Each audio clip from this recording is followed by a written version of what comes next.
cana do queijo primeiro. Pessoal, boa noite a todos. Agradeço mais uma vez a presença de todos vocês. É uma alegria muito grande ter hoje nessa noite, nessa carreira de sucessos, né? Hoje um dia excepcional, estamos fazendo na quinta-feira, mas quando nós idealizamos esse projeto chamado Carreira de Sucesso, o objetivo era trazer pessoas que se destacavam nas suas respectivas áreas e, em decorrência disso, pudessem dar um engajamento de vocês em relação ao curso de Direito. Porque quando se inicia um curso de Direito, as expectativas são muito grandes, né?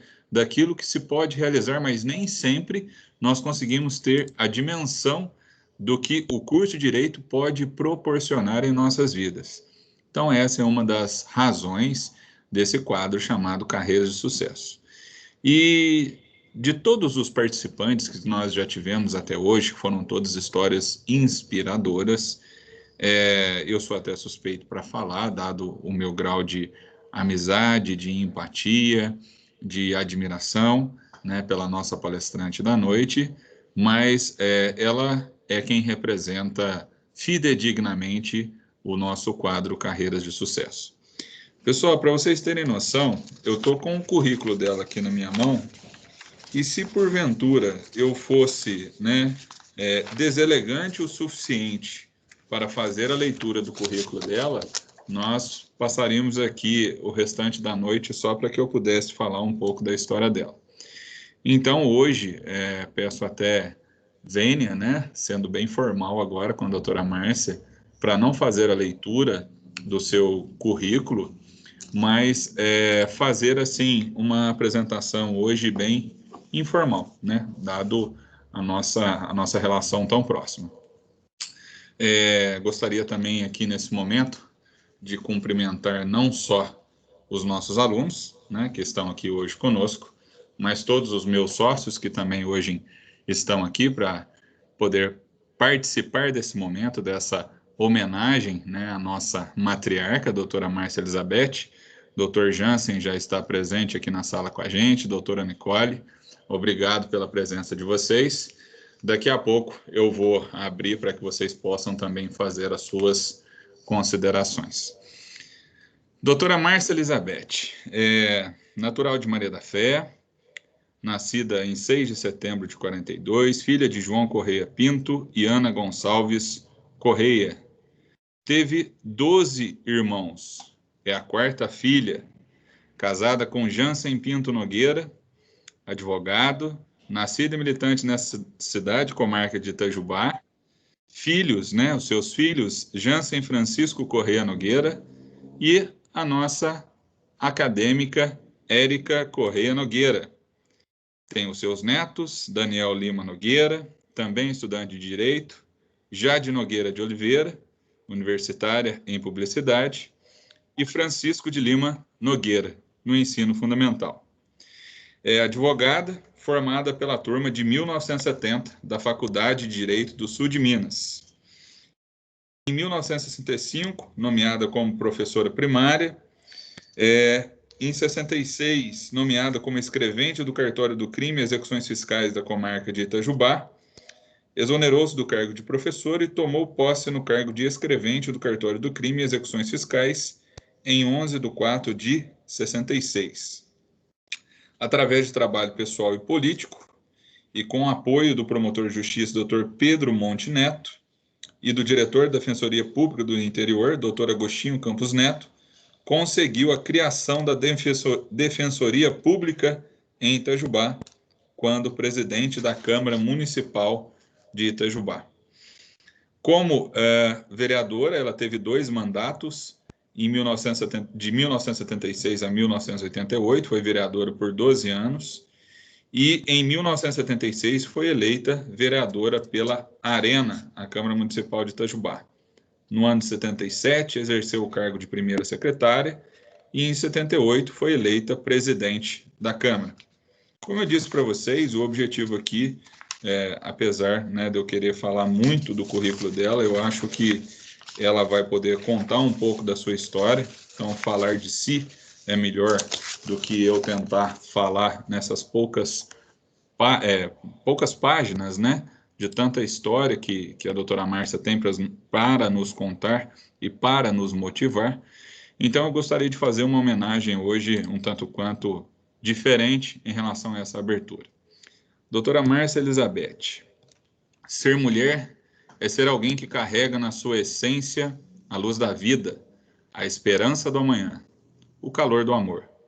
Ser mulher é ser mãe, é ser amiga, é ser companheira. Ser mulher é ser guerreira. E mulher guerreira é aquela que dia a dia trava batalhas silenciosas, invisíveis, simples e complexas, que abala tudo quando pisa no chão, que acalma com seu colo, que amolece com sua ternura e vence com sua paciência. Mulher guerreira é aquela que rasga o corpo e a alma por amor à vida, por um amor maior, e que levanta o rosto e o corpo marcados com orgulho para o mundo ver. Ser mulher guerreira é ter um coração que bate por várias vidas ao mesmo tempo, que parte várias vezes em uma mesma vida, que sangra de dor, de ansiedade, de medo e continua batendo de amor e esperança. Doutora Márcia Elizabeth, é uma honra muito grande tê-la conosco nessa noite, representando fidedignamente o nosso quadro Carreira de Sucessos. Agradeço a sua presença e a palavra é da senhora. Seja muito bem-vinda. Já comecei assim me engasgando de tantos elogios, essa sua fala a respeito de mim, eu agradeço imensamente. Sei que o são devido à nossa amizade e à nossa convivência. Boa noite a todos. Sensibilizada pelo convite recebido da direção da Faculdade de Direito NOPAR, através do nosso coordenador da universidade e doutor em Direito Constitucional, Dr. Regis Willis da Silva Andrade, com o qual tenho a honra de trabalhar no exercício da minha profissão de advogada. Convite que recebi para me dirigir especialmente a esse grupo acadêmico, trazendo para eles o meu histórico pessoal através de dados, o meu currículo vitae, que eu faço na intenção de dar a cada um o amor pela cultura jurídica e que se aprimora a cada dia, em defesa dos bens individuais e coletivos. Dr. Regis, eu quero nesse momento dizer que falar de mim, o senhor já explicou, sou de Maria da Fé, casada em Itajubá, com o Jansen, que foi também vereador, presidente da Câmara, e também presidente da nossa subseção da OAB de Itajubá, e também ligado ao esporte de Itajubá, ele fez parte da junta disciplinar de futebol e trabalhou bastante já também em Itajubá. Eu aqui estou na minha condição de mulher que tem mais responsabilidades do que o homem, não porque desmereça o homem, mas porque nós distribuímos as nossas responsabilidades. Responsabilidades com o filho, com família, com trabalho, e isso nos torna mais cansativos. Mas eu quero dizer-lhes, eu estou aqui com o escrito, mas estou fugindo completamente dele, porque eu quero explicar-lhes que às vezes eu falo com alguém, vai estudar, mas é muito cansativo, eu não disponho de tempo. Se nós queremos fazer alguma coisa, nós temos que organizar o nosso tempo para que possamos concretizar os nossos ideais. E eu quis muito fazer a faculdade de Direito. Com a Jansen trabalhando como chefe de gabinete em Belo Horizonte, na Secretaria da Justiça, para então o secretário Luiz Fernando Faria de Azevedo, eu resolvi fazer o vestibular de Direito em Pouso Alegre. Para lá me desloquei e fiz o vestibular, tentei o vestibular, graças a Deus fui aprovada e comecei a minha carreira profissional de estudante, profissão de estudante. mas estudante que trabalhava no fórum, no cartório de crimes e execuções fiscais, até às 17h30 do dia, para depois me deslocar para Pouso Alegre. Isto o fiz porque, graças a Deus, tinha em casa uma empregada que naquela época morava comigo e que olhava meu filho para que eu pudesse sair para Pouso Alegre. E vem que me engravidei no 3º ano de Direito. Em agosto, dei à luz da Érica, e ela também teve que frequentar a faculdade comigo para que eu pudesse amamentá-la. Então, vejam vocês que se a gente quer, a gente tem que ir à luta, tem que trabalhar, tem que dispor das horas de lazer, das horas de descanso, para dedicarmos àquilo que pretendemos realizar. E eu falo isso incentivando a essas pessoas que querem estudar e que põem obstáculo. Às vezes não têm condições, mas por um motivo ou outro deixam de fazê-lo. Eu trago aqui o meu incentivo para que vocês todos façam algum curso, estudem, porque a melhor coisa da vida da gente é o estudo e o trabalho que depois nos encarregamos de fazer em prol daquilo que realizamos e concretizamos, que é o nosso estudo. Meus dados profissionais, o Dr. Regis já colocou alguns aqui. Eu fui primeiro professora, mas não me adaptei muito à minha situação de professora, não gostava muito de ensinar, não. Não porque eu não gostasse de ensinar, eu não gostava era de preparar as matérias para o dia seguinte.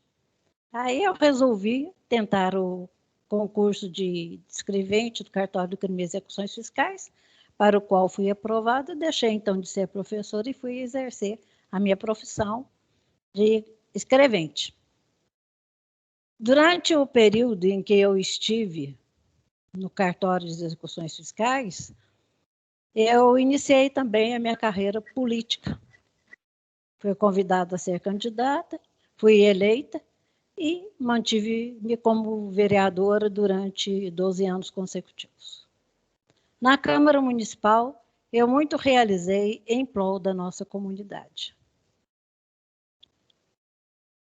Vou citar alguns itens, por exemplo, no ano de 1978, quando vereador e presidente da Câmara Municipal, em conjunto com o Dr. Pedro Monte Neto, juntamente com o diretor do Fórum e das Execuções Fiscais, Dr. José Brandão de Rezende Filho, e também Dr. Agostinho Campos Neto, conseguimos a criação da Defensoria Pública em Itajubá, sendo eu a primeira defensora pública, no período de 1978 a 1994, quando me aposentei. E antes disso, eu fui promovida por merecimento no ano de 1982. Mas para a criação da Defensoria Pública, não pensa que eu só estalei o dedo e saiu, não. Nós tivemos que fazer um trabalho muito árduo. Nós tivemos que recorrer a todos os prefeitos das cidades que compõem a comarca de Itajubá. Não sei se muitos dos alunos sabem, se algum não sabe, vou mencionar aqui. Era a cidade de até hoje, a cidade de Delfim Moreira, Piranguçu, Marmelópolis e Venceslau Braz. Tive o apoio de todos os prefeitos, de todos os presidentes das câmaras, que me ajudaram, junto aos governos, a criar a Defensoria em Itajubá. Na administração do prefeito Tigre Maia, quando meu marido era vereador e presidente da Câmara Municipal, fizemos a criação de uma comissão especial, na qual era presidente a esposa, a primeira-dama, esposa do senhor Tigre Maia. E ela nos incentivou para criarmos a PAI em Itajubá. E inauguramos, embora ela tivesse ido embora para o Rio de Janeiro devido ao falecimento do Tigre Maia, nós continuamos a batalhar com essa comissão e criamos a PAI em outubro de 1969. Eu fui eleita presidente da APAI no biênio de 98 a 2000. E, posteriormente, eu fui reeleita por aclamação. Agora, nesse mês de outubro do corrente ano, completamos 51 anos de APAI, onde eu ainda me encontro na condição de conselheira. Pertenço ao Conselho Deliberativo da APAI. Tanto na área política como na área jurídica, participamos de vários encontros, cursos, e deixo de numerá-los porque vou me estender muito sobre o assunto.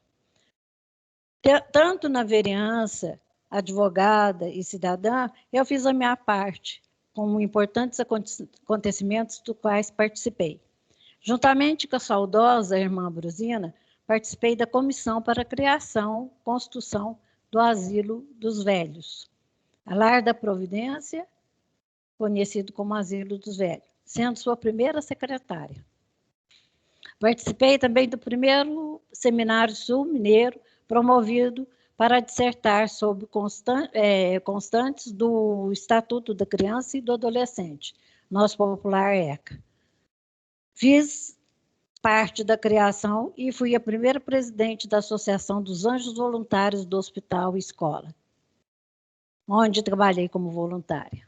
Embora vocês estejam lá hoje trabalhando, nosso escritório, vocês não têm conhecimento dessa minha participação, porque já faz muito tempo que estive lá. Eu só deixei a presidência da Associação dos Anjos Voluntários, porque não tinha como eu acumular a presidência da Câmara e mais a presidência dessa associação.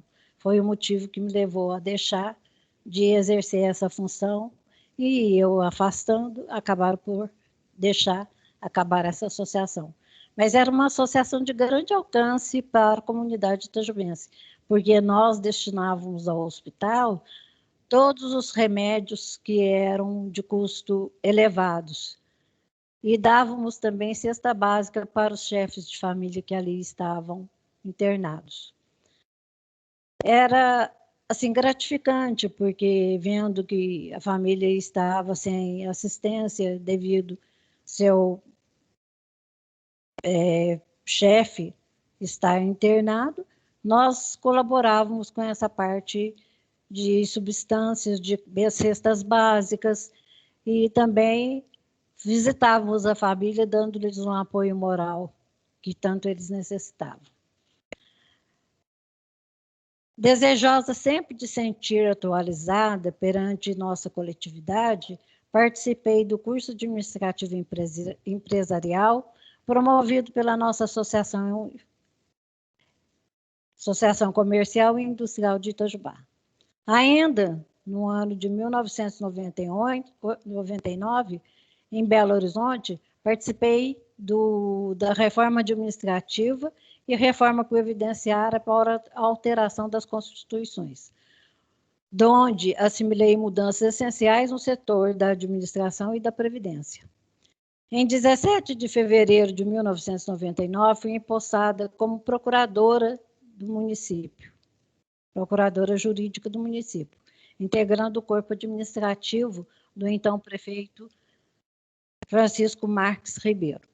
Dois assuntos que eu achei de mais relevância, que eu quero mencionar para os senhores, foi a minha participação na defesa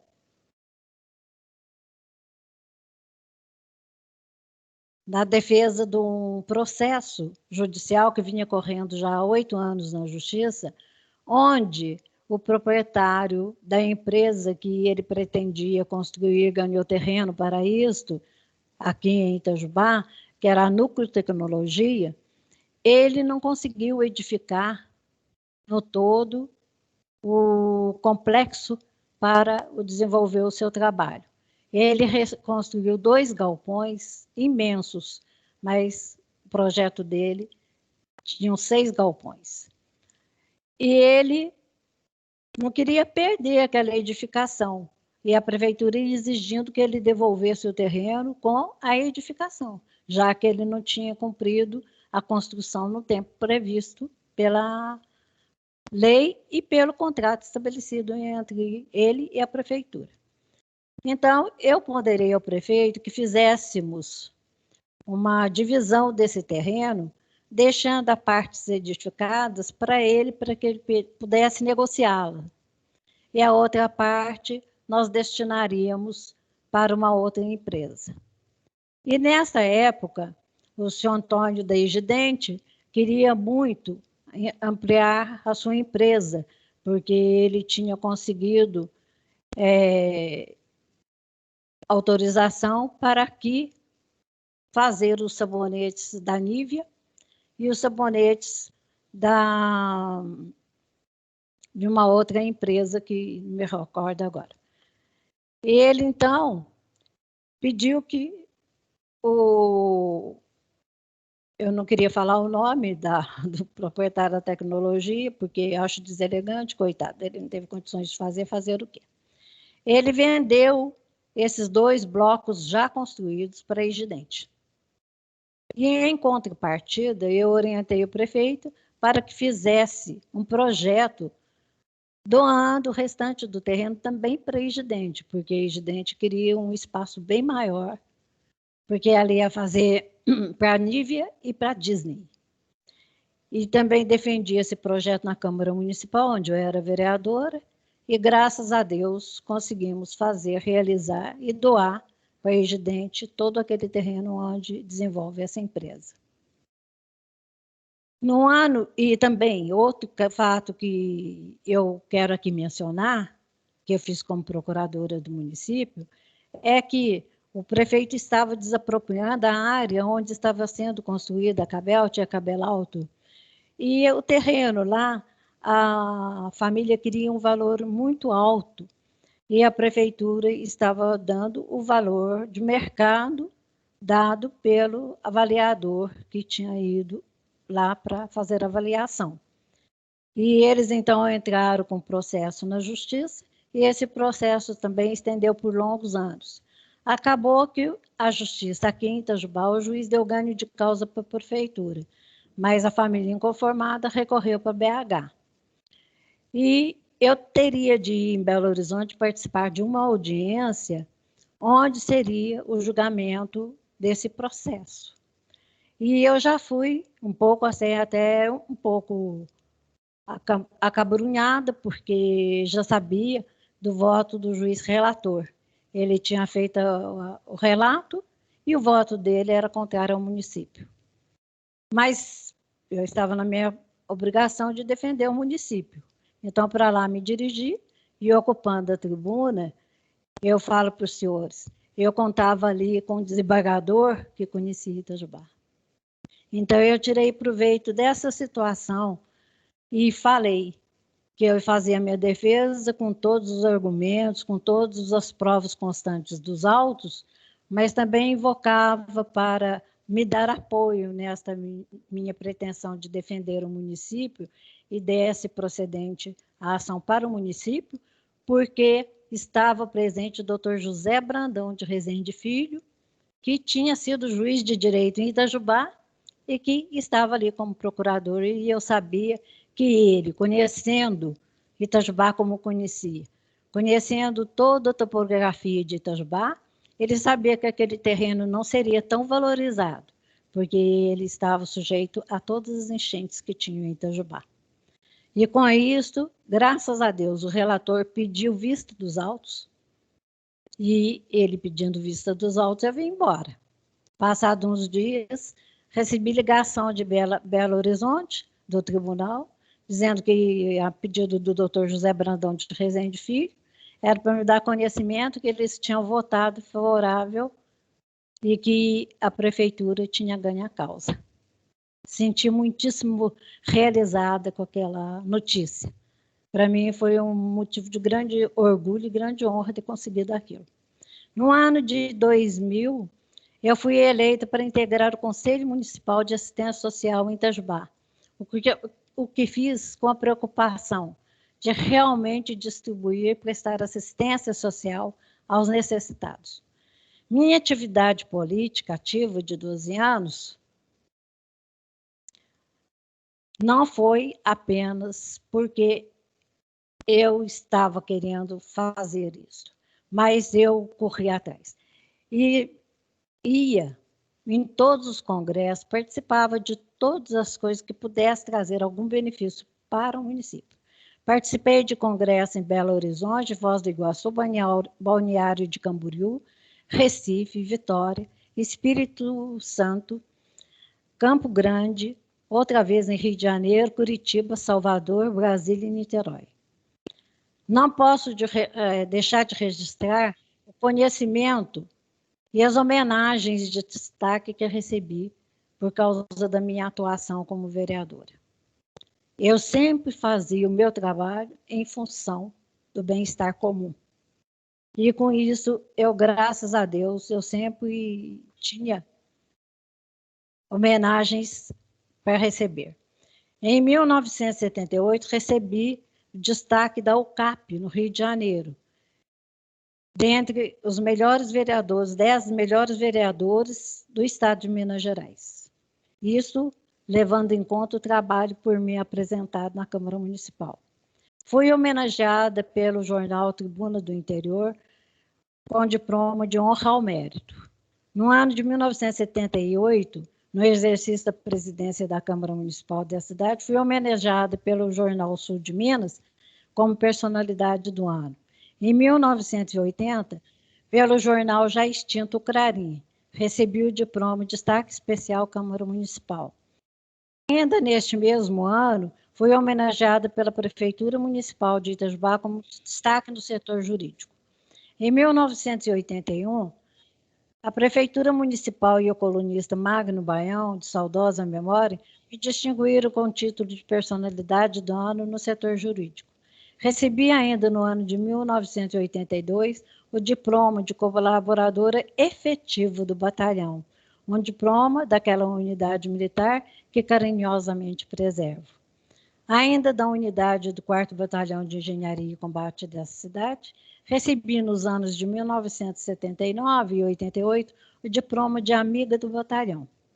Em 1984, recebi o título de amiga de Itajubá, numa promoção do jornal Sul de Minas e do colunista Magno Baião, em reconhecimento aos relevantes serviços prestados por minha cidade, tanto como vereadora como defensora. Trabalho que desempenhei e venho desempenhando, quer no âmbito social ou profissional, tenho sido bastante homenageada, com um profundo sentimento de dever cumprido. Em 1984, na cidade de Varginha, fui agraciado com o título de Destaque Sul Mineiro, com a promoção do grupo. Já em 1999, fui novamente destacado como personalidade do ano, pessoas que fizeram notar pelo seu trabalho e desenvolvimento em prol do próximo. Julgo importante destacar que em 1999, fui homenageado pela Associação Comercial, hoje empresarial e industrial de Itajubá, com a medalha de Di Pereira. Um honroso título que dignifica aquele que o recebe. E eu tive a honra de recebê-lo juntamente com o governador, doutor Aureliano Chaves de Mendonça, com o senhor Benedito Pereira dos Santos, com o senhor Oswaldo da Silva e o padre Mário Penoc, em memória. Em 2000, juntamente com outras senhoras da sociedade itajubense, fui destacada no Colar de Pérolas, pelos meus empenhos socioculturais em favor da sociedade local desta cidade. Ainda no ano de 2000, fui lembrada e homenageada como colaboradora e participante da APAI. Por último, em 2003, fui homenageada pelo Poder Judiciário desta comarca com a condecoração da medalha Desembargador Hélio Costa, em reconhecimento pelos serviços prestados ao Poder Judiciário, especialmente em Itajubá, berço da minha família, social, política e profissional. Porque, embora eu tenha nascido em Maré da Fé, a minha vida se primou em Itajubá, porque eu vim para cá com 9 anos de idade e foi aqui que eu estudei, trabalhei, casei, tenho meus filhos e tenho a minha família constituída, os quais eu amo do fundo do meu coração. E eu vou vou abrir um parênteses aqui para dizer, minha família grande, que tem aumentado a cada dia aumenta essa família. Porque eu tenho, pelo Dr. Regis, pelo Dr. Paulo, pela doutora Nicole, que trabalha comigo, e a doutora Ana, que é também estudante de Direito, meus filhos. Aumentei minha família. E eles se sentem, assim, gratificados comigo e demonstrem por mim um carinho imenso. Isso me deixa muito lisonjeada, porque não tem coisa melhor do mundo do que ser amada. Devo registrar que para a criação e instalação do escritório da Defensoria em Itajubá, na época, contamos com o esforço e o prestígio do Dr. José Brandão de Rezende Filho, do promotor Pedro Monte Neto, Dr. Pedro Mendes dos Santos, Edson Fábio Moad, e na época o presidente do diretório da Arena, e o deputado Euclides Sintra, e o então secretário do Interior e Justiça, Bonifácio Tan de Andrade, e do diretor da Defensoria Pública de Belo Horizonte, Agostinho Campos Neto. Todos indiscutivelmente de saudosa memória. Porém, não dispunhamos de espaço físico para exercermos o nosso trabalho. Queiram vocês saber o esforço que tive que fazer. Primeiro, funcionamos no escritório que me foi destinado na rua e na nossa propriedade, na rua Padre Marçal Ribeiro, onde hoje está instalada Maria Formiga e também a drogaria Natus Pharma.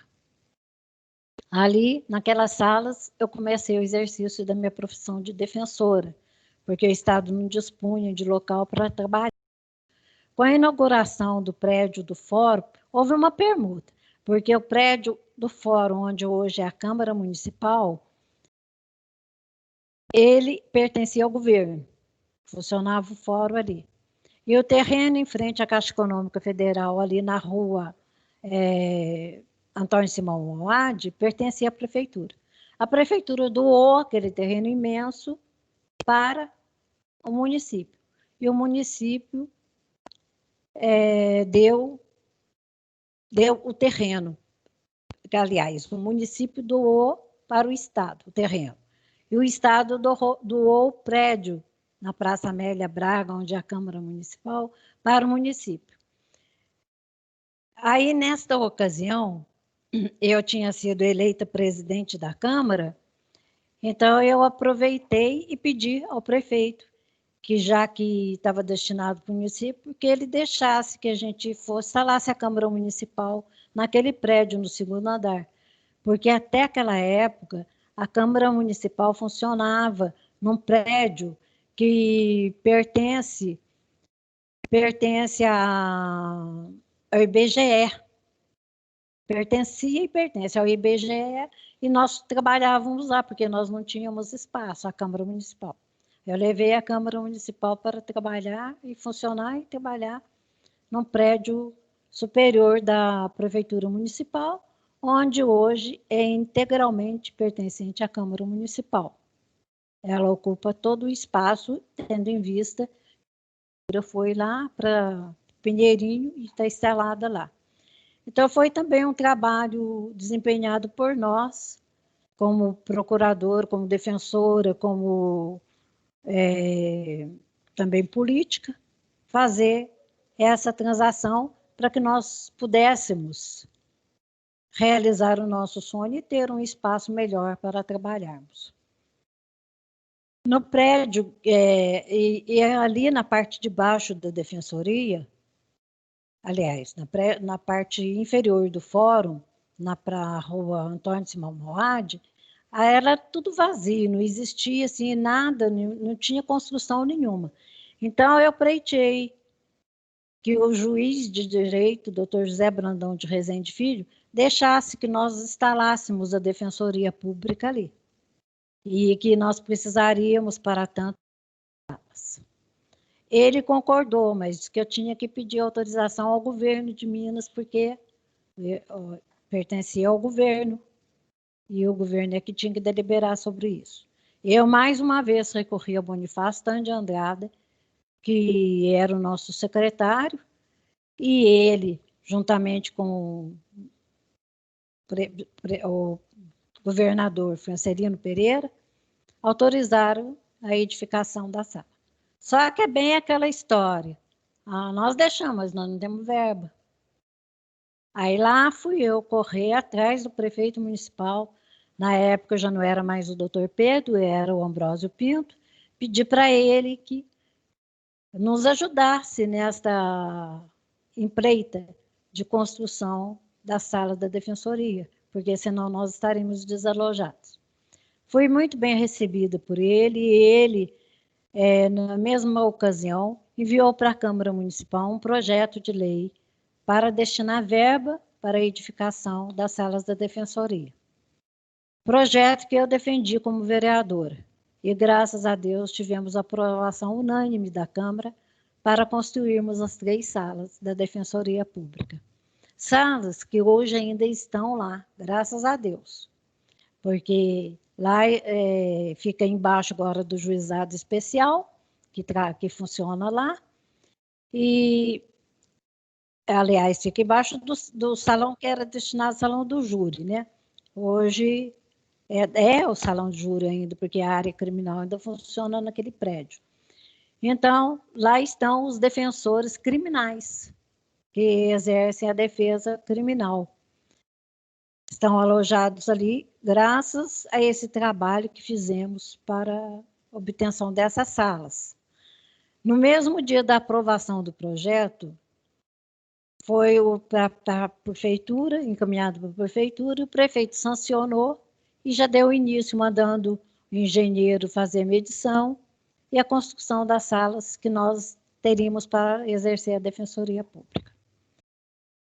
Isso eu sou muito agradecida ao Ambrósio Pinto, que tudo fez para nos ajudar. Mas antes mesmo do Ambrósio nos ajudar, eu não posso deixar de mencionar que eu tive a ajuda muito grande do Dr. Pedro Mendes dos Santos, porque ele era o prefeito na ocasião que a Defensoria foi instalada. E eu tinha que ir a Belo Horizonte todo mês buscar material para o nosso trabalho. Ele punha o carro à minha disposição e eu ia cedo e voltava à tarde depois de apanhar o material. Isso me era muito sacrificado. Então, eu consegui que ele e a Secretaria do Interior e Justiça fizessem um contrato de parceria, onde o município também ajudaria a Defensoria Pública. E ele, então, destinou para a Defensoria Pública, ficou constando do projeto, que ele forneceria o material não só de recursos humanos, mas também recurso material para que nós pudéssemos trabalhar. Com isso, eu tive a secretária, tive também uma advogada destinada para me auxiliar, e vieram depois os estagiários, e com isso, graças a Deus, pudemos trabalhar com a ajuda desse pessoal que a prefeitura, através do Dr. Pedro Monte, tinha posto à nossa disposição. Então, o que eu tenho a dizer para vocês é que foi um trabalho árduo, porque nós trabalhávamos na 3ª vara do fórum, que estava destinado para a 3ª vara, mas ainda não tinha sido criada. E graças ao trabalho, não sei se os senhores lembram, do nosso promotor, José Arthur de Carvalho Pereira, ele foi designado para ser desembargador. E ele, conhecendo Itajubá e tendo amizade com o pessoal da Justiça, ele batalhou para que a 3ª vara fosse criada e instalada em Itajubá. Com isso, não desalojou, né? Foi onde eu recorri à construção das salas. Mas tudo bem, foi um benefício para a Justiça itajubense, senão teríamos apenas 2 varas até hoje. Quero falar também sobre o meu desempenho, porque nós trabalhávamos, não era apenas como na área civil, mas também trabalhávamos na área criminal, trabalhista e previdenciária. Até quero aqui ressaltar que nós ajudávamos muito também, fazíamos a defesa dos militares que se viam envolvidos em problemas de trânsito ou abuso de autoridade. Então, trabalhávamos também na defesa dos militares da Polícia Militar. E o 4º Batalhão de Engenharia e Combate, Nós também defendíamos os recrutas, as pessoas que ali estavam servindo e que precisavam da justiça. Não tinha como pagar um advogado, então se dirigiam à Defensoria Pública e nós, virando, como diz o ditado, das tripas, o coração, fazíamos tudo também para poder servi-los. Foi o que me levou a receber aquele diploma de amiga do batalhão, os 2 diplomas de amiga do batalhão e de colaboradora do batalhão. Criada a Justiça do Trabalho, graças a Deus a nossa carga trabalhista já ficou de lado. Já não tínhamos mais que trabalhar na área trabalhista. Participei efetivamente de todo o trabalho e fazíamos o trabalho que era da competência do Ministério Público. Embora o Ministério Público fosse encarregado de fazer defesas com base na área de família, área de menores, nós lutávamos para que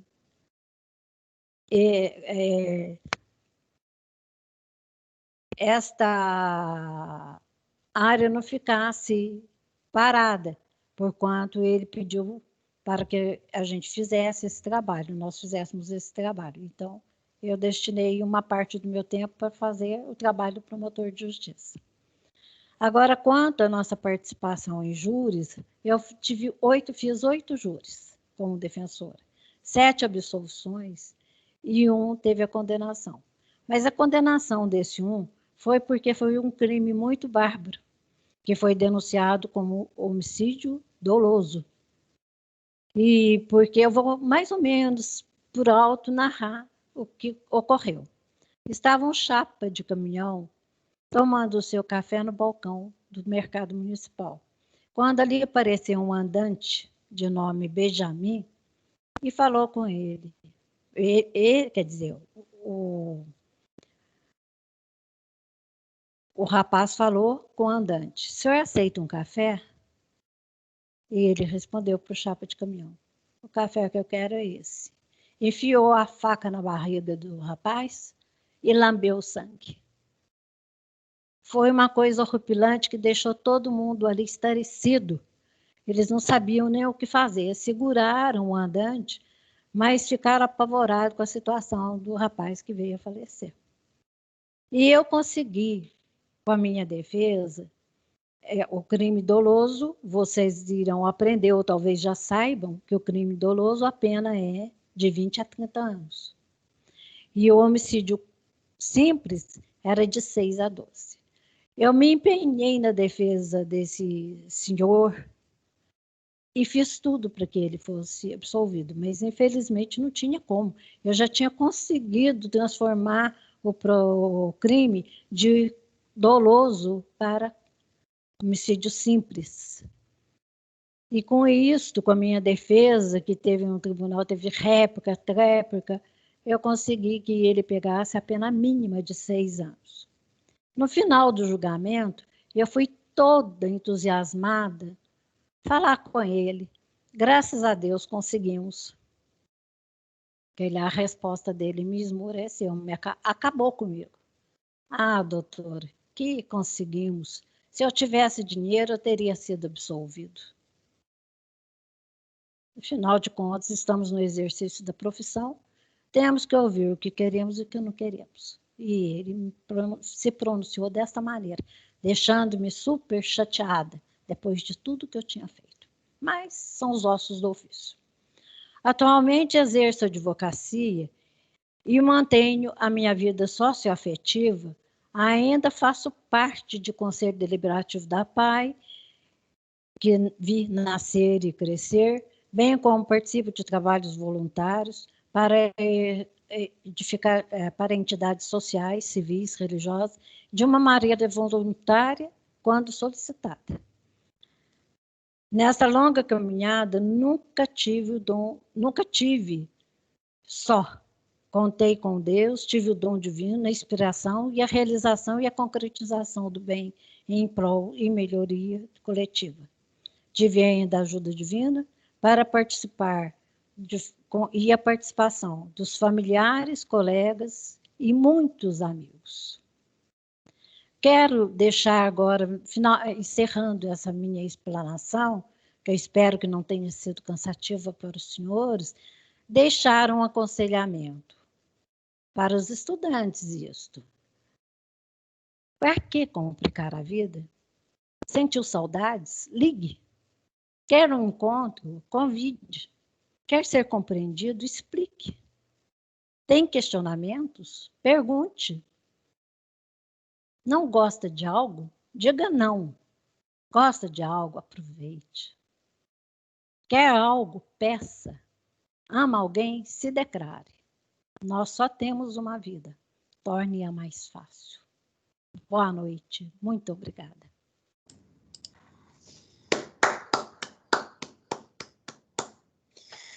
Essa é a minha doutora Márcia Elizabeth, hein? Emocionante até o final. Muito bem, muito obrigado por suas palavras, doutora. Eu estava conversando aqui agora com um aluno no privado e falando com ele, uma das grandes discussões, né, que a gente tem tido ao longo do semestre, e a senhora conseguiu responder isso de forma muito elegante agora, é como defender um psicopata, como que a senhora acabou de descrever aí. Se isso mudaria a personalidade, por exemplo, do advogado. Se o advogado estaria, nesse momento, sendo participando, né, ao defendê-lo, se ele estaria participando da atuação daquele que cometeu o ato, né? Então, assim, vendo a forma como a senhora coloca isso para o direito, é que faz com que a gente se renove, né? E eu reitero, falava agora há pouco com o Márcio sobre a senhora, a nossa geração, né, década de 80, 90, nós estamos vindo com uma evolução constante em relação às tecnologias. E vê-la advogando como advoga, né, ainda com uma defensoria pública nata na sua veia, né, eu tento mudar um pouco isso dentro do escritório, mas vê-la se transformando todos os dias. Agora estamos em pleno PJE e a senhora faz com maestria e com muita elegância tudo. Muito obrigado por suas palavras. Eu sei que temos muitas participações, né? Teremos participações hoje aqui, mas primeiro eu gostaria de abrir como uma forma de homenagem aos seus filhos. Érica, Jansen, quem gostaria de falar primeiro? Pode ficar à vontade. Érica já levantou a mão, por favor. Bom, o que eu tenho que falar é que é uma mulher maravilhosa, uma mãe magnífica e uma excelente profissional. Muito que eu falo na aula, o que eu sei um pouco do direito, eu devo à minha mãe e ao meu pai, que meu pai é fantástico também. Meu pai é uma fonte de conhecimento do direito, que é uma coisa assim, louca. Mas, mãe, eu quero só falar que eu te amo muito.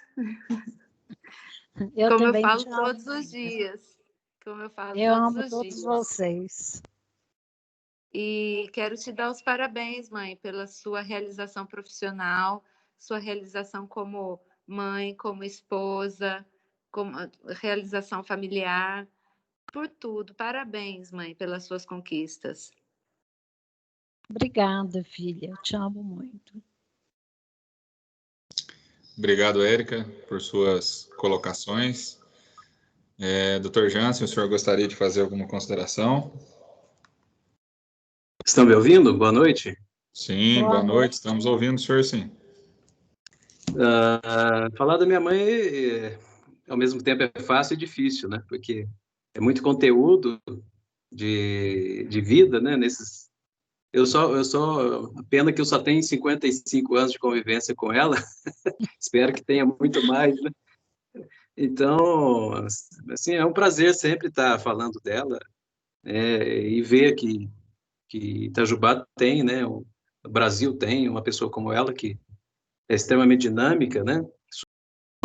Todas todas as dificuldades do tempo, né? Do tempo que ela se aventurou a ser advogada, a ser defensora pública, a ser vereadora e candidata a prefeita também, né? Acho que ela não mencionou muito isso, Não. mas já tentou também, concorreu para ser prefeita de Itajubá, e numa época, né, bastante machista ainda, né? Que os paradigmas eram difíceis de ser quebrados e ela quebrou todos que colocou na frente dela. Então, minha mãe é sinônimo de orgulho, né? Sinônimo de uma mulher guerreira, como você falou, Regis, aí no início, né? Que quebra todas as dificuldades que vê pela frente e que soube superar todas as dificuldades do seu tempo. E sabemos que até hoje essa dificuldade prevalece, né? Tanto que as mulheres ainda ocupam poucos lugares na carreira política, né? Depois da minha mãe, nós tivemos só a Leandra e temos agora uma vereadora, né? Você vê que ao longo de tantos anos de Câmara Municipal de Itajubá, nós tivemos poucas mulheres representando, né, a população na Câmara. Esperamos que isso mude. Mas falar da minha mãe, eu ficaria aqui a noite toda. Parabéns, minha mãe, mais uma vez. Ela se Obrigada, resume do resumo que a senhora fez aí da sua vida, que senão a senhora ia ficar falando aí 24 horas de tudo. eu resumi. Tanta coisa que tem, tanta coisa que já viveu e tanta coisa que a gente torce para que a senhora ainda viva. Tá? Boa noite a todos, parabéns, minha mãe. Eu sou sinal de orgulho para todos nós. Obrigada, meu filho. Não sabia que você estaria nos assistindo. Muito obrigada pela atenção, pelo carinho. Eu te amo muito. Obrigado, doutor Jansen. Obrigado, doutora Márcia. Pessoal, temos aqui nós estamos trabalhando na disciplina de, agora, Introdução ao Estudo do Direito, não mais Fundamentos Históricos, né? Fontes do Direito, é tema da nossa próxima aula. Vocês têm uma fonte do direito viva na presença de vocês. Então, abro para vocês agora, para que vocês façam as suas considerações, né? Se quiserem abrir o áudio, podem ficar à vontade para poder fazer as considerações para a doutora Márcia. E aqueles que quiserem fazer as suas homenagens também. Hoje é uma noite muito especial para a nossa matriarca. Obrigada, doutor Regis.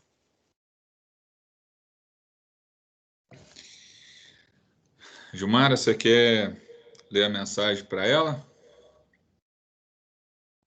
Você quer que eu leia? Você mandou para mim aqui. Boa noite. Vou fazer Tá me ouvindo? Sim, estamos te ouvindo.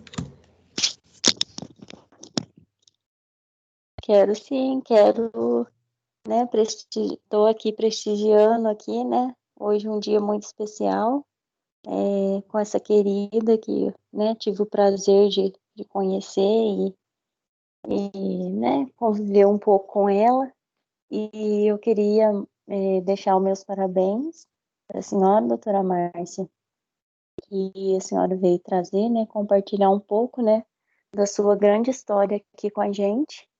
E eu acredito que Itajubá não seria, né, o mesmo sem a senhora, né? Porque a senhora contribuiu muito com a nossa cidade e muita coisa que tem hoje em Itajubá foi graças à garra, a tudo que a senhora fez por todos nós, né? E é muito gratificante, né, saber que a família Jansen contribui muito para todos nós, cidadãos itajubenses. E eu queria deixar meu agradecimento e a minha admiração pela senhora, não só como profissional, mas também como mulher, né? Obrigada por essa noite. Eu que agradeço, mas agradeço meu intensamente. Vocês constituem hoje a nossa família, vocês fazem parte da nossa família. Maria Clara, que gracinha de criança. Vocês preencheram, não só com o Dr. Regis no escritório, mas também você, com a sua filha, todos vocês somam na nossa família. Nós amamos muito vocês. Obrigada, doutora Muito obrigada, viu? Obrigada, senhora. Bom, Se eu continuar nesse ritmo aí, como vocês sabem, eu sou chorão, então é perigoso eu começar a chorar aqui. Vamos mudar um pouco aqui, só para eu dar uma respirada. Não pode Will, quero falar te da provocar. Quero te provocar aqui. Você um dia me mandou mensagem que um determinado momento nós teríamos que colocar em discussão como é possível um advogado defender um criminoso condenado. Fala aí da sua opinião sobre isso, meu caro Will. Boa noite, professor Reis. Boa Boa noite, noite. doutora. Boa noite, família Jansen. Boa noite, alunos, colegas. Primeiramente, eu quero agradecer a oportunidade de ter assistido esse testemunho da doutora, que como eu vi aqui, todas as palestras que a gente assiste, eu penso, não, essa não vai ter quem supere. Aí a doutora veio e superou mais uma vez. E eu, como ela, não sou de Itajubá, sou da cidade vizinha, mas fui acolhido pela nossa cidade aqui e fiquei realmente impressionado com o que ela conquistou, com o que ela fez, da vida dela em si. No caso dessa questão, doutor, eu compreendi, mas o meu principal questionamento ainda é não tanto como defender o advogado, assim como o médico, ele não pode diferenciar entre o bandido e a vítima. Ele tem que salvar a vida e o advogado tem que defender. Todo mundo tem direito à defesa. O que me surpreende é a que ponto deve chegar a ética. Exemplo, no caso dela, ela fez de tudo para, dentro da justiça, minimizar a pena daquela pessoa. Todos os recursos que ela teve, ela utilizou. Porém, tem advogado que eu começo a ver que extrapola disso, às vezes por questões financeiras. Hoje o dinheiro rege muito. E começa a criar artifícios de todas as formas para deturpar a situação. É isso que eu acho, que eu sou um pouco contra, que naquela época eu até falei com o senhor. Até que ponto o advogado, ele começa naquela questão dele tentar a todo meio livrar o criminoso réu confesso, que ele não começa a se envolver com aquela história e cometer crime também. Até que ponto a ética leva? Mas no caso da doutora, pelo relato dela, ela corroborou com o que eu já pensava, que de fato todo mundo tem direito à defesa. E mesmo ela não tendo sido reconhecida no caso dela, como ela pôs pra gente, mas garanto que ela põe a cabeça no travesseiro todo dia e sabe que fez o melhor de si. Isso que é o que importa. Mais uma vez, obrigado pela poder contribuir aí. Boa noite. Obrigada a você pela explanação. É isso aí, William. Vou até intrometer aqui com a doutora Márcia aqui. A questão da ética, cara, é uma linha muito tênue, né? O que nós vislumbramos dentro da nossa categoria ou da nossa classe é muita desunião, né? Cada um matando um leão por dia e cada um tentando fazer com que o seu se destaque em relação aos outros, né? Preocupado muito mais com o crescimento alheio do que com o próprio crescimento. E aqui fazendo um depoimento em relação à família que hoje eu trabalho junto, quando eu entrei no escritório, falaram assim, nossa, mas você vai entrar no escritório, você não tem medo, porque como que você vai agir em relação à família, tudo? E hoje, como a doutora Márcia bem colocou, me sinto como um membro da família e é muito bom fazer parte desse escritório. Em relação a essa questão, voltando à questão da ética, como você mesmo colocou, William, a grande dificuldade é conseguir estabelecer parâmetros ou conseguir estabelecer limites em relação à questão da ambição. O que eu sempre coloco para os estagiários que passam pelo escritório, por aqueles que trabalham junto com a gente, é que o financeiro é uma consequência, né? O financeiro ele não pode ser o principal. Se ele for o principal, você não consegue fazer o seu trabalho bem feito. E o que eu venho puxando a orelha da doutora Márcia, e ela não, muitas vezes, não aceita e continua fazendo de forma errada, é teimosa, Pessoal, imagine o conhecimento que essa mulher tem. Todos nós recorremos a ela, porque são muitos anos, né, dentro do direito, advogando, passando por inúmeras situações, e em razão disso, muitos ainda a procuram e não pagam consulta. Pessoal, uma coisa que eu sou extremamente chato é cobrar consulta. Por que que nós não vamos cobrar consulta? Por que que médico cobra consulta? Vamos lá. Ah, não, porque a faculdade dele custa 12 mil reais por mês e a nossa custa 1.000? Não tem nada a ver uma coisa com a outra. Ah, a parte dele está relacionada com a vida. A nossa também não?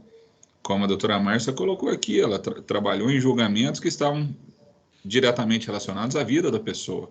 Quando nós estamos defendendo uma empresa, nós também estamos trabalhando com a vida de inúmeras pessoas.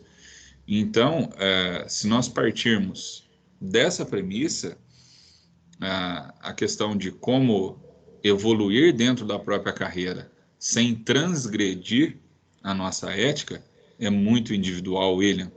E por isso que é importante o que nós estamos discutindo em todas as aulas: mais respeito, mais amor. E esse final da doutora Márcia agora aqui, para fechar com chave de ouro, foi o melhor. Porque realmente nós precisamos expressar mais os nossos sentimentos e guardar menos rancor, ser pessoas melhores, e com isso, com certeza, a nossa profissão só vai trazer resultados mais significativos. Érica, por favor. De novo? Fazer uma pergunta para a doutora Márcia. Opa, por favor.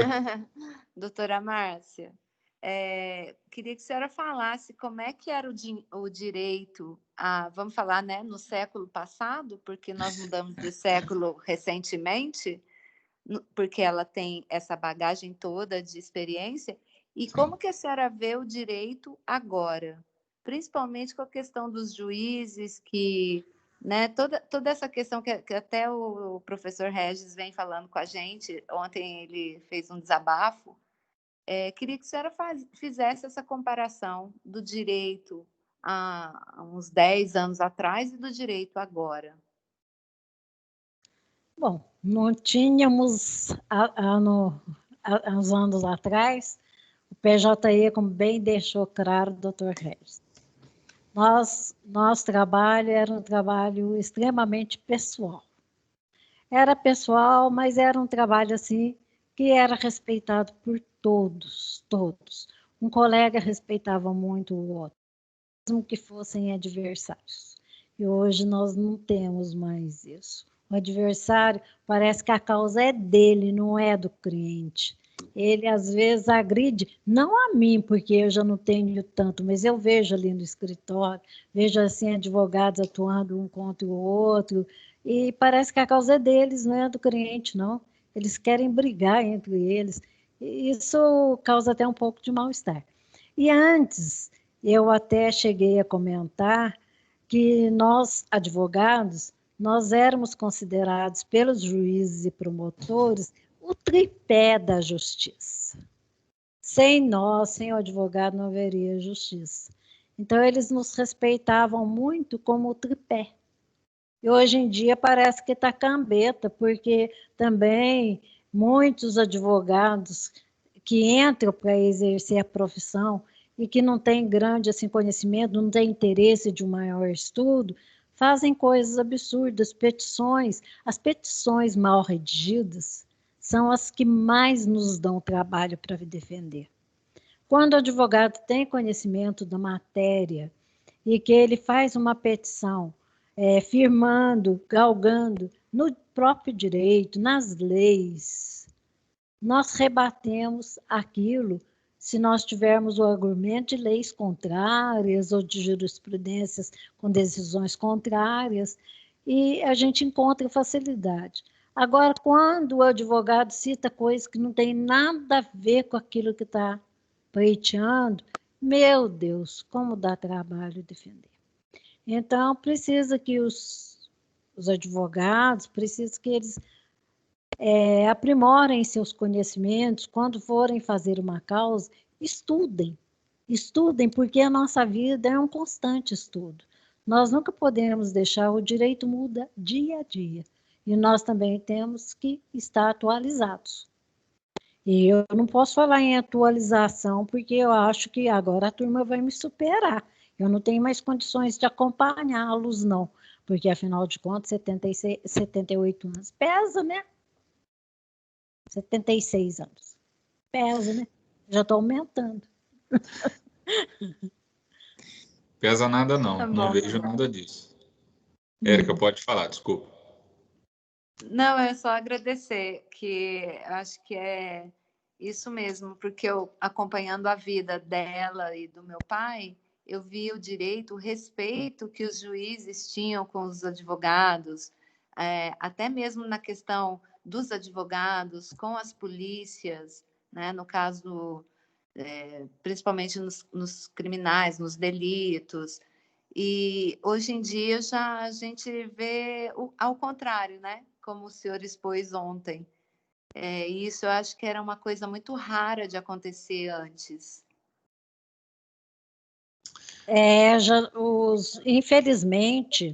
Infelizmente não existe mais o respeito.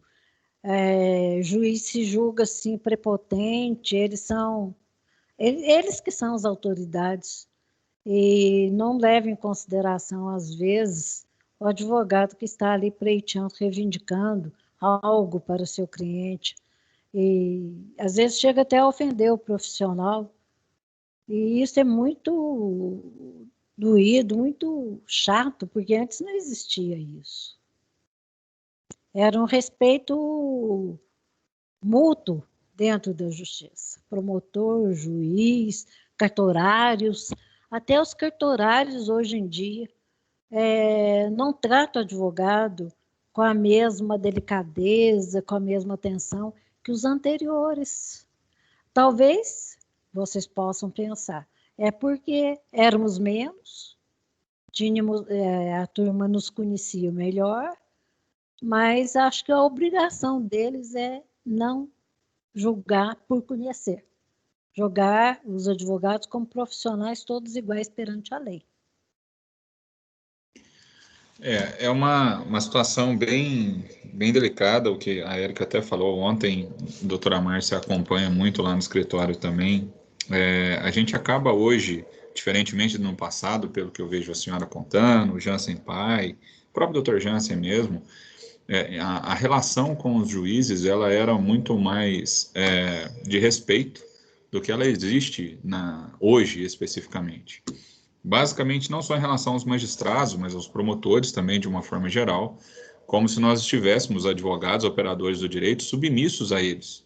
E não existe hierarquia. É isso que me deixa muito indignado quando estou advogando ou quando estou trabalhando em um determinado caso. Mas, e vendo a fala da senhora, vendo como tudo foi construído, né, em relação ao direito, em especial na nossa cidade, ver como a participação e esse respeito a esse tripé era fundamental. E isso, ao longo do tempo, foi perdendo a sua importância e relevância, o que é muito preocupante quando nós estamos falando das próximas gerações. O que eu vejo na maioria das instituições de cursos de direito é que eles não estão preocupados em formar operadores do direito conscientes de sua responsabilidade perante a sociedade, mas de formar mais beligerantes. E o que a doutora Márcia trouxe aqui sobre petição, pessoal, é extremamente importante e que, assim, vocês não fazem ideia na prática como é difícil fazer uma defesa quando a petição inicial ela é extremamente falha, quando ela traz inúmeros equívocos, inúmeros vícios que porventura o judiciário, né, dentro da sua complexidade, acabou não observando esses vícios, e fazer uma defesa é extremamente difícil, porque a falta de conhecimento. Então, por isso que a nossa briga constante, mas uma briga saudável aqui no curso, é para que vocês se mantenham atualizados, para que vocês passem a ter novos hábitos, né? Os hábitos precisam ser desenvolvidos e, consequentemente, em decorrência disso, vocês sejam operadores do direito melhor do que nós. É isso que eu proponho dentro do nosso curso, não só eu, mas todos os nossos professores, todos os nossos colaboradores, para que vocês sejam não só melhores profissionais, mas pessoas melhores também. Não é isso, doutor? Foi ontem mesmo nós conversamos e eu lhe expus o caso em que o juiz na tribuna, do Tribunal do Júri, ele veio de encontro ao meu cliente, que era uma pessoa ignorante de roça, e tinha respondido um processo de rixa, e agora estava respondendo por uma tentativa de homicídio. Ele, na sua ignorância, ele não sabia que ele tinha 2 processos, ele pensava que era um só. E o juiz o interpelou, quer dizer, perguntou, porque ele é interrogado, no tribunal de júri o réu é interrogado. Perguntou se o senhor teve outros processos? Ele respondeu não. Eu contei para o senhor. O juiz veio de encontro ao meu cliente, dizendo: esse homem que está aí no tribunal de júri é um mentiroso. E eu também não fiquei quieta, porque nós também não podemos deixar que o juiz venha sobrepor a nós, advogados. Nós também temos que ser respeitados na condição de advogados. Assim como os promotores são respeitados, os advogados também têm que ser respeitados. E eu fui e o interpelei pela ordem, excelência. Vossa excelência está sendo parcial. E o senhor está aqui para julgar com imparcialidade. A obrigação do juiz é julgar com imparcialidade. E eu o interpelei nesse assunto. Nós não podemos deixar, nós advogados, nós temos que reconhecer que nós temos que ser também humildes, mas não tão humildes apenas ao ponto de deixar que um juiz tome iniciativas contra o nosso cliente, fazendo um pré-julgamento. Nós não podemos deixar permitir, não é permitido o pré-julgamento. Cabe até mesmo o argumento da suspeição. Então, é o que eu quero pôr no caso. Nesse caso, por exemplo, fiquei super chocada e falei com o juiz: o senhor está aqui para julgar ou vai trabalhar como auxiliar da promotoria? Ele teve que se calar e aceitar, porque era por verdade que eu estava falando. E nós temos essas situações, nós também temos que ser espertos. Exatamente isso, doutora. E a gente acaba percebendo ao longo dessa vivência, né, dentro do mundo jurídico, o problema das vaidades, né? Porque muitas vezes eles tentam se colocar acima dos outros e não aceitam que você o corrija, como a senhora está acabando de fazer aqui, né? Por mais que você tente, isso não é possível. Esse foi humilde.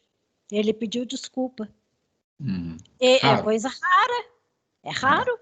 Mas ele falou: me desculpe, eu extrapolei, eu não devia ter falado isso, porque eu estou aqui para interrogar, eu não estou aqui para responder por ele. William, pode fazer as suas considerações, meu querido? William? Doutora Márcia, a gente fez vários questionamentos como a senhora enxerga hoje o judiciário, como ele evoluiu, o papel das mulheres, e na política. Como que a senhora vê hoje a nossa política em relação a que a senhora viveu a épocas passadas, o desenvolvimento da cidade?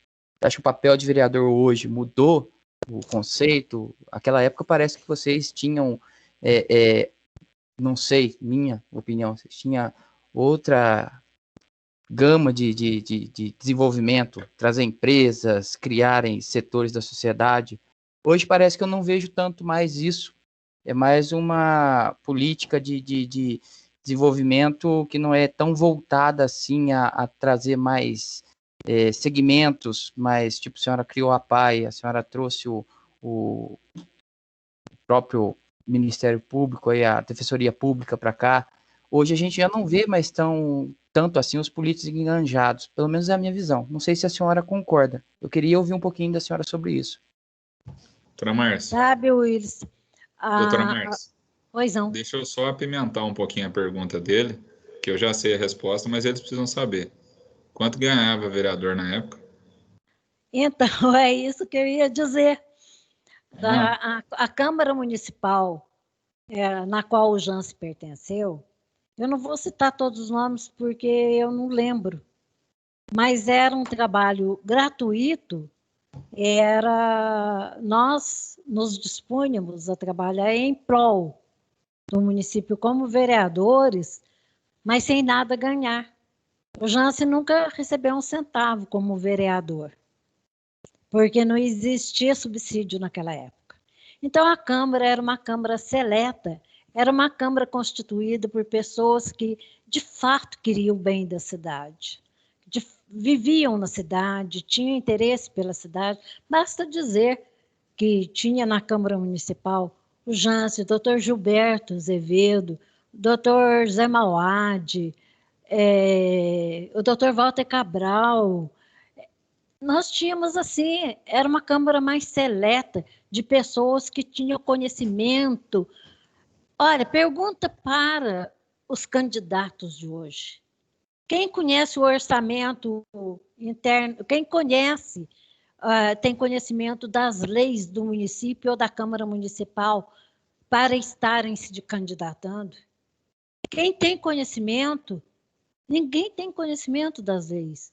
E quando o Jansen saiu, entrou o meu irmão Luiz, e após o Luiz, meu irmão, ter sido vereador, eu resolvi me candidatar. Fui convidada pelo doutor Pedro Mendes dos Santos, pelo doutor Gilberto Faria de Azevedo. Eu resolvi, entrei, mas não me arrependi, porque é o tanto de coisa que eu tenho para contar aqui, e eu consegui. Olha, no tempo do Ambrósio Pinto, nós não tínhamos mendigos na cidade. Ele proibiu mendigos na cidade. Então, o que nós nos propusemos a fazer? Nós nos propusemos a fazer ali a associação para o abrigo deles, que era na estrada da Nhumas. Eles tinham a carne que era fornecida pelo povo e o alimento que era fornecido pelo povo. Mas a parte de verduras e legumes, eles mesmos plantavam. Quantas vezes não fui lá, não os ajudei a colher aquilo que eles iriam levar para a mesa. Então, eles tinham um incentivo. Eles não ficavam apenas acomodados, tendo que comer, o que vestir, o que usar, não. Eles também trabalhavam para isso. E não existe coisa mais gratificante na vida da gente do que o trabalho. Porque eu tenho dó dos andantes, eu tenho dó da pessoa que não tem o que fazer. Muito bem, mais uma reflexão aqui. Agora hoje, doutor, continuando hoje. ainda, Vamos lá. continuando no hoje, doutor, não tem jeito, peneira. Porque a pessoa tem que ter pelo menos um pouco de conhecimento. E nós vemos pessoas que são candidatas, não sei se por vaidade ou ignorância, que não deviam nem aceitar a condição de serem candidatos.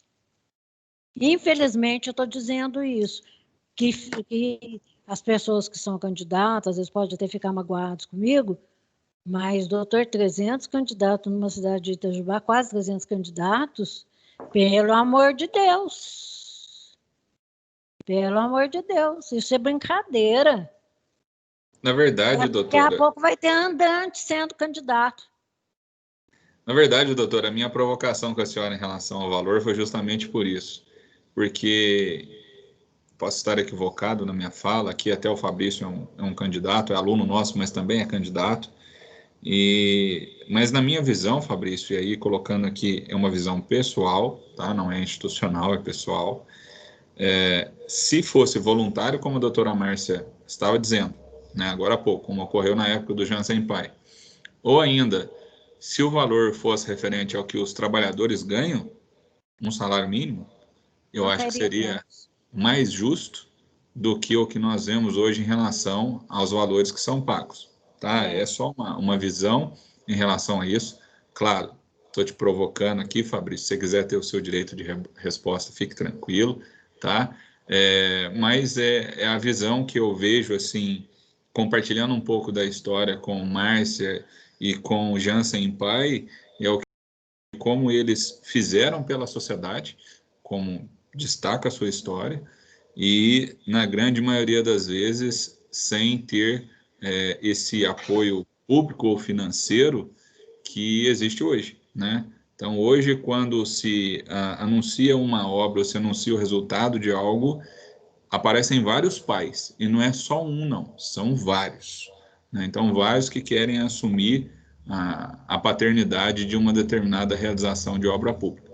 Mas é apenas uma visão bem genérica aqui. Luiz, pode fazer as suas considerações, meu querido.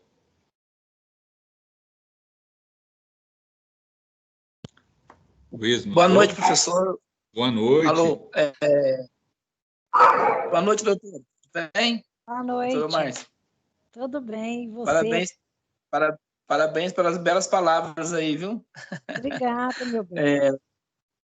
Doutor, eu gostaria, como eu estou gostando, estou amando muito o curso, eu tive um probleminha no meu áudio aqui, no começo, mas depois acabei ajustando. E foi bem na hora que um assunto que eu queria, assim, voltando para o direito, né?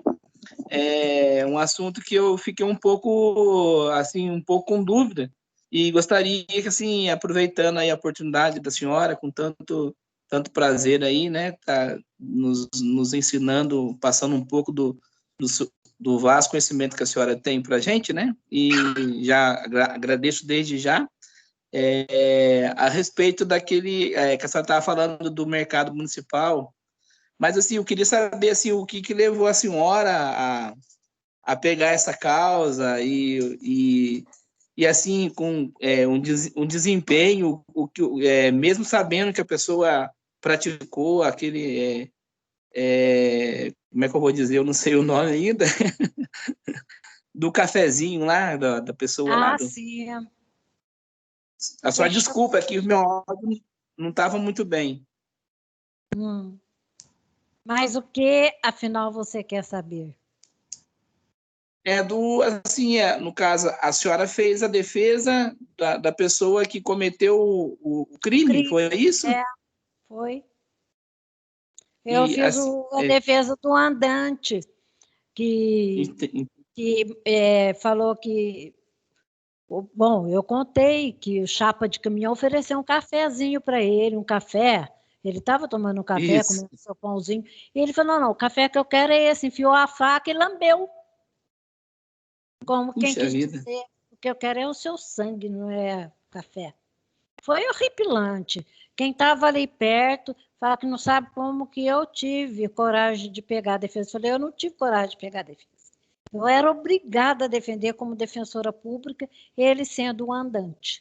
Agora, esse andante me apareceu no tribunal do júri, graças a um preso inescrupuloso. O andante apareceu no tribunal de júri com sapato de 2 cores, camisa de seda, calça de linho, como se fosse um palhaço, porque ele era um andante, ele não tinha nada daquilo. Cabelo pintado de loiro. Mas mesmo assim, ele mesmo vestido como andante, ou vestido dessa maneira, ele deixava de ser aquela pessoa inescrupulosa, que não aceitando a oferta do coitado do chapa de caminhão, fez essa atrocidade de matá-lo e chupar o sangue. Isso aí, nossa, eu falo a verdade para você, eu desempenhei o meu papel de defensora, e cuidei com o máximo carinho, consegui desclassificação do crime, de doloso para simples, mas o fiz dentro da minha profissão, dentro daquilo que a lei me exige que faça. Porque que ele merece sinal. Eu gostei muito de ouvir a senhora falar isso, porque assim mostra a grande profissional que a senhora é, né? Porque apesar de, sim, de uma, tipo, se a gente olhar hoje, aos nossos olhos, pela sociedade, a situação, todo mundo já julga a pessoa, né?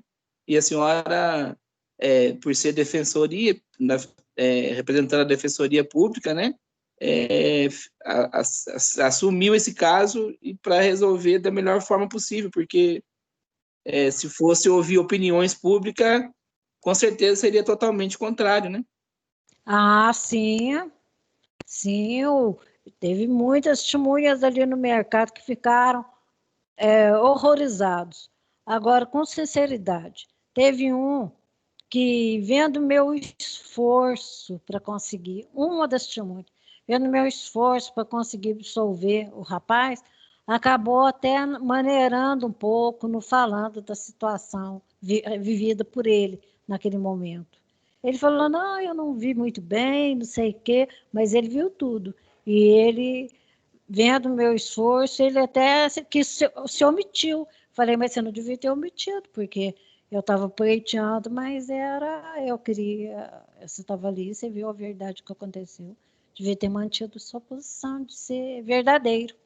Porque até meu marido costuma falar que a testemunha é a puta das provas.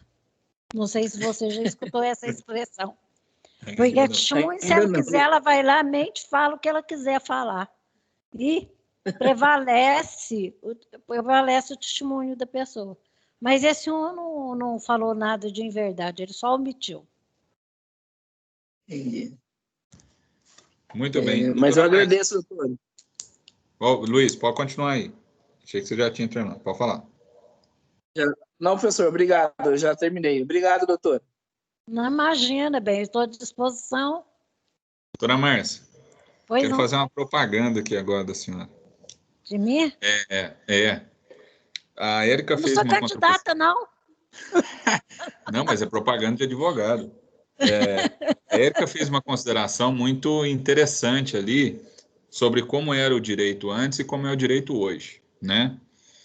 E eu sei que uma das especialidades da senhora, né, não só durante a defensoria, mas principalmente agora após, são sucessões, né? O direito sucessório, inventário, né? Popularmente dizendo, inventário. Minha pergunta é, antes dessa suposta celeridade processual com os processos eletrônicos, em quanto tempo a senhora conseguia fazer um inventário? Olha, doutor Regis, eu falar assim pode até que as pessoas não acreditem. Mas antes, o processo físico, nós fazíamos as primeiras declarações já constando o valor, que era o valor mais ou menos atribuído pelo município, do IPTU. E nós levávamos o processo pessoalmente na administração fazendária. Então, ali, ele, se estivesse disponível, já falava no processo na nossa frente mesmo, ou concordando com o valor, ou aumentando um pouco o valor que a gente tinha colocado, mas eu já cheguei a fazer um inventário em uma semana. Uma semana eu fiz um inventário. Isso nos idos lá, né? Atrás, porque hoje tá louco, Deus o livre. Hoje não é a mesma coisa. Embora tenha aí o PJE, que facilita, e que vocês me ensinaram a trabalhar nele, né? Que eu falo assim, quando surgiu o PJE, eu falei, eu não vou conseguir. Ai, meu Deus do céu, estou perdida. Mas graças ao doutor Regis, graças a Ana, a Nicole e o Paulinho, graças a Deus e a vocês. Eu hoje domino um pouquinho o PJE e consigo fazer. Está indo muito bem. Fabrício, você quer fazer as suas considerações? Fabrício é o Machado? É? Boa Filho noite. da Rosarinha? Filho da Rosarinha? Boa noite. Doutora Márcia, está me escutando? Estou. Não, eu até pedi ali, eu escutei tudo que a senhora falou, só o início que eu perdi. E eu falei para o Regis, deixa eu abrir a palavra para mim, que eu sou fã da senhora. Obrigada, bem. Não só eu, como minha família toda, vocês conhecem. Sou filha da Rosarinha, sim. Eu sei. Falando de Jarapai, eu tenho que falar da sua mãe, porque eu falo muito para ela. Nós, graças a Deus, participamos da criação da defensoria. Mas essa defensoria, mas também da PAI. Agora, na PAI, essa PAI venceu, progrediu, tem hoje piscina térmica, tem lá quadra de esportes, tem fisioterapia para os meninos, tudo, graças ao trabalho da sua mãe. A sua mãe foi uma precursora e uma pessoa assim que se dedicou inteiramente para a PAI de Itajubá. E a PAI de Itajubá, como eu falei para ela no dia do aniversário dela, a PAI de Itajubá é um exemplo para as APAIs de todo o Brasil. E isso graças a quem? Rosarinha. Doutora, eu vou falar igual o Rez, eu fico emocionado aqui. Mas eu acho que minha mãe tem uma gratidão até para a senhora, até que ela sempre conta a história, como foi, né? E a senhora falou questão de precursora. E a senhora foi uma precursora na época. Eu lembro quando eu era pequeno, essas coisas, a gente sempre falava. Advogado tem bastante, mas quem que é advogada? A doutora Márcia Elizabeth. Só existia a senhora. E agora eu estou como vereador e não retiro nenhuma palavra, uma vírgula do que a senhora falou. Não é à toa que eu estou fazendo curso de Direito, até porque quando eu me deparei na Câmara dos Vereadores, a gente pensa que a gente sabe tudo e realmente a gente não sabe nada. Então, por isso que eu estou até agora fazendo o curso de Direito para entender mais as leis. E eu sempre fico assim emocionado porque no quadro de presidente da Câmara, a senhora está lá como presidente. Por isso que eu falo que a senhora sempre foi uma precursora. Imagina num mundo machista que era antigamente, a senhora sempre sobressaiu. Eu não tenho nada que falar, é só questão de agradecer mesmo. Logo depois veio, a minha irmã fala muito bem, porque a minha irmã também foi vereadora, seguindo os mesmos passos da senhora. Então, eu acho isso muito importante. Muito obrigado por que a senhora fez por Itajubá. Realmente é muito emocionante. Obrigado, Fabrício. Obrigada a toda a sua família pela consideração que temos. A Rosarinha, assim, até eu fui à missa de 50 anos, mas eu não querendo assim, me expor, fiquei lá no meio do povo. Mas dali a pouco estava ali 2 funcionárias a mando da Rosarinha me pondo na frente da fila para entrar, para ir cumprimentar, para levar a oferta para o bispo que celebrou a missa de comemoração de 50 anos. Eu fiquei muito assim, gratificada da atitude deles, mas emocionada também, porque eu estava ali no meio do povo para assistir a missa, eu não estava querendo aparecer, mas, enfim, eu sendo a criadora, fazendo parte da comissão que criou a PAI, eu acho que ela achou por bem de tomar essa atitude, essa iniciativa. Mas ela, é o que eu falo, a PAI está sendo mantida porque ela ergueu as mangas, acho que ela esqueceu até de vocês, viu? Por causa da PAI. Um pouquinho, mas valeu a pena. Viu, bem? Estou brincando. Mas a dedicação dela foi grande. Pessoal, agradeço mais uma vez a doutora Márcia por estar aqui, né? Não quero tomar tanto tempo dela. Sei que haverão outras oportunidades para que a senhora esteja aqui conosco, para contar mais da sua história, né? Eu sei que, como diz um dos nossos palestrantes aqui, salvo me engano, foi o diretor-geral do presídio que disse que se ele fosse escrever um livro, ele teria que escrever uma enciclopédia, né, de tantas histórias e tantos causos que existem, e eu não tenho a menor dúvida de que o da doutora Márcia, essa enciclopédia, então, seria maior ainda. Doutora Márcia, muito obrigado por ter aceito o nosso convite, por ter partilhado um pouco da sua história conosco, que nos motiva, que nos faz crescer e nos faz ter a perseverança em relação ao nosso, vamos colocar, ao nosso legado, né, ou a nossa missão, que é ser operador de direito e, no nosso caso, ser advogado como nós somos. Muito obrigado mais uma vez por a senhora ter aceito o nosso convite e, se quiser fazer as palavras finais para os nossos queridos alunos e convidados, mais uma vez eu agradeço a senhora. Então, doutor Reis, você mencionou aí o diretor do presídio. Nós, advogados, no tempo que começamos e que eu trabalhava na área criminal, nós tínhamos livre acesso de chegarmos aos nossos constituintes que estavam presos para falarmos com ele.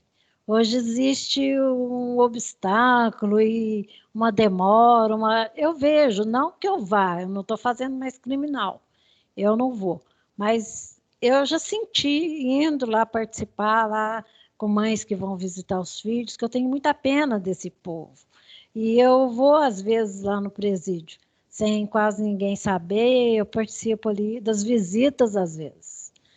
Vendo uma mãe ou outra que eu conheço, que está ali sofrendo por causa do filho que está preso, eles põem de obstáculo, não digo a visita, que a visita tem que ser mesmo regulada.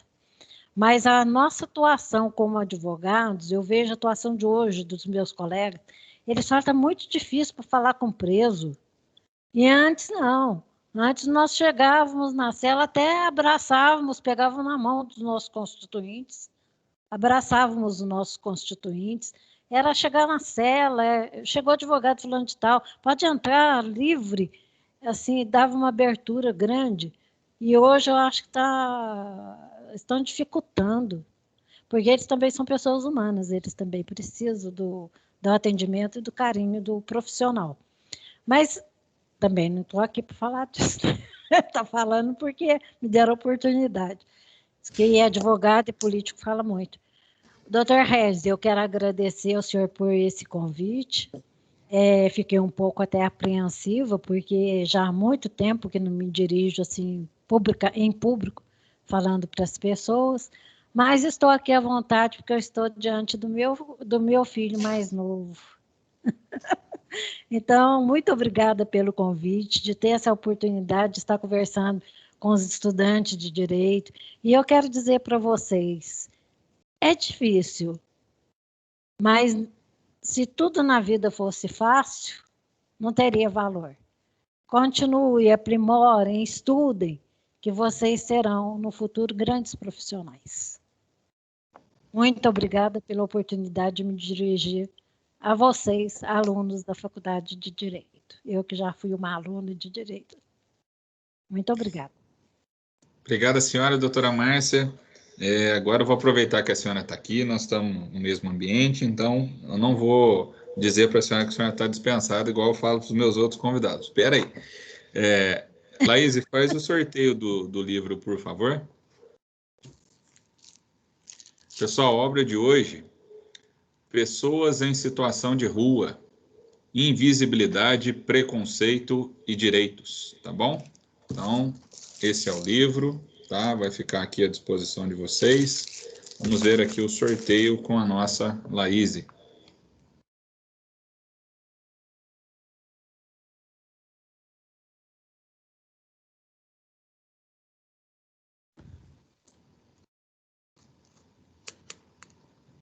Pessoal, aproveitem amanhã, coloquem as atividades em dia, aquilo que vocês ainda não conseguiram fazer, tá? Não é dia de folga, não, tá bom? Amanhã é dia de vocês colocarem as atividades que ainda não foi possível colocar em dia, tá bom? Mas não tem aula amanhã, não, né? Não, aula não, mas tem que colocar as atividades em dia.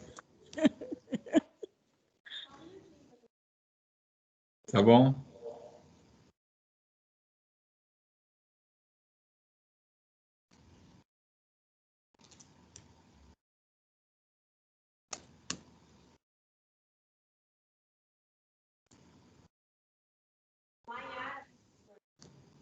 Maiara, você nos ouve?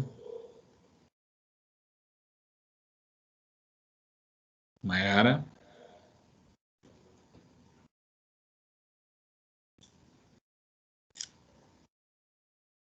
Tem que estar presente para receber esse livro. Se não estiver presente, não recebe. Eu passo para o próximo. Próximo.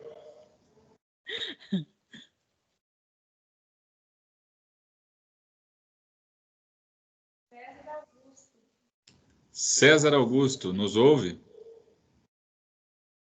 Pelo que eu estou vendo. Sim, professor, estou aqui.